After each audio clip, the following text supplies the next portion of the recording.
Deməli yazıram bura funksiyanın tərsinin tapılması.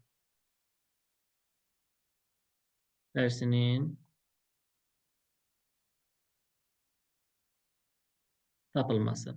Sonra funksiyanın tərsini tapanda nə iş görürük? Birinci mən sizə ardıcıllığı yazım, loru dildə deyək də, sonra keçərik riyazi dilə. Funksiyanın tərsini tapmaq deyəndə, ə, misalın içərisindən x-i tapırıq,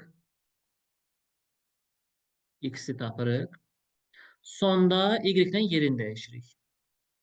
Sonda y ilə yer dəyişirik. Yer dəyişirik. Bax, bizim əsas qayda budur. Bir dənə sözümüz budur ki, unutmuruq. X-i tapırsınız, axırda da y-lə yerini dəyişirsiniz. Bax, bu mütləq qaydadır. Bunu qulağınıza sığa eləyin. Neyinirsiniz eləyin? Asın divardan yapışdırın, qalsın orada. Gözünüzün qabağında olsun. Bu dərs işləyəndə ən lazımlı şey budur. Deməli, x-i tapacaqsınız və y-lə də yerini dəyişəcəksiniz. İndi gəlin baxaq nəyə. Buna aid misal yazacağım, amma əvvəlcə funksiyanın tərsi necə yazılır ona baxalım. Funksiya yazılırdı bizdə nə formasında? Fx formasında. Tərsi yazılanda uşaqlar, tərsi. Funksiyanın tərsi yazılanda burada f-in üstünə -1 yazılır. -1x. Və bu şəkildə f üstü -1x. Və yaxud da bunu yazırdılar belə 1/fx. Və bu funksiyanın tərsi deməkdir. Bu şəkildə. Üstünə ya -1 qoyurlar, ya da 1/x şəklində, 1/x şəklində yazırlar. Bu olacaq funksiyanın tərsi. İndi gəlin misal üzərində izah edeyim sizə bunları. Məsələn, yazın bura nümunələr.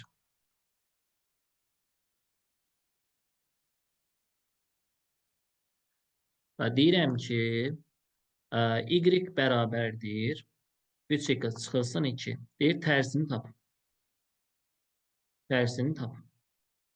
Qaydamız nə oldu yuxarıda? X-i tapıram, sonda y-lə yer dəyişirəm. Gəlin bu misaldan x-i tapalım. Yazıram onda nə? Yazıram ki, 3x minus 2 bərabərdir y verilib bizə. Buradan 3x bərabərdir. -2-ni sağa aparıram. Y plus 2 olacaq. Hər tərəfi də x tapmaq üçün 3-ə bölməliyəm.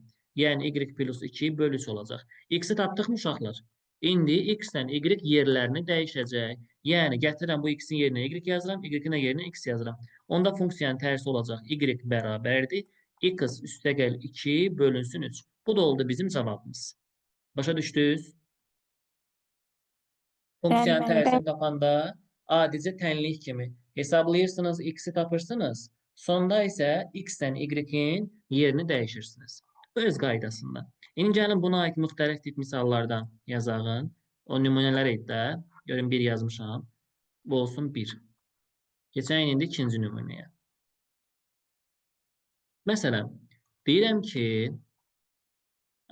f(x) bərabərdir 2x plus 1 bölünsün 3 minus x.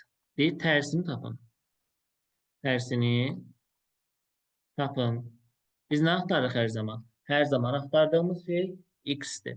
Bu fx-i çaşdırmaq üçün yazılır. Fx özü elə y deməkdir. Baxın, bu fx özü nə deməkdir? Y deməkdir. Mən fx-in yerinə y yazıram. Yəni fx yazsam qarışıq görünür də. Sadə olsun deyə fx-in yerinə y yazdım. Burada yazıram 3 minus x. İndi uşaqlar, çarpaz şəkildə vurmaq olar.